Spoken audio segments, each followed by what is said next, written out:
Hello, good afternoon. I would like to thank you for sharing with me your observations and concerns about your cousin Vince.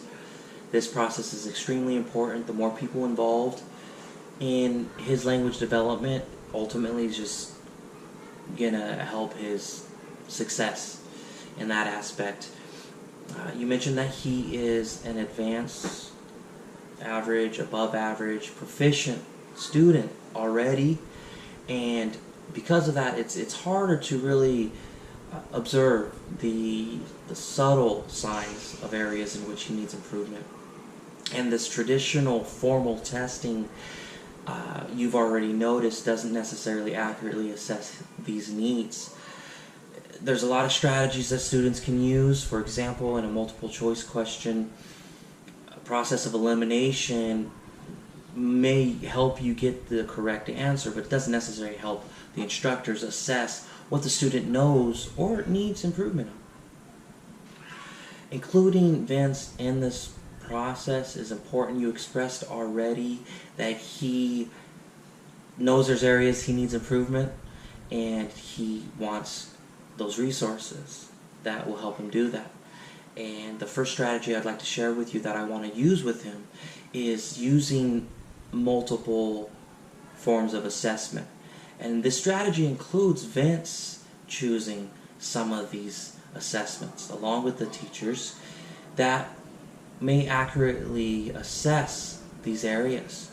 For example, you used the story recall as a means that doesn't necessarily test his comprehension, but more of a memorization ability.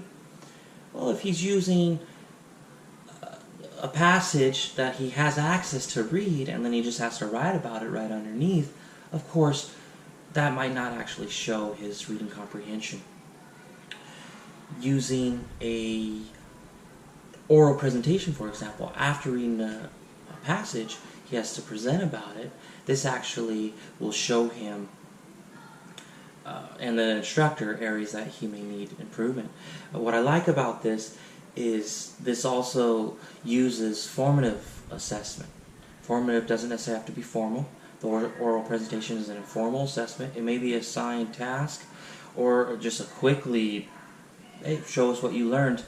But what it does is it's more comfortable. It's not a formal testing, so the student who is proficient in certain areas will be comfortable, and that will show areas that he might need improvement on. Grammar, structure, for example, he'll slip up grammatically, and I can assess, I can take note of that, and we could build a strategy to identify, to focus on that area that needs more focus. Apart from the assessments, you have a specific strategy that I would like to use, which is building comprehension through reciprocal teaching. And what this does is places the students within a group of peers. So it's student-led, and whatever the passage is, whatever the structure is, there's going to be a student teacher within that group that helps all the students along.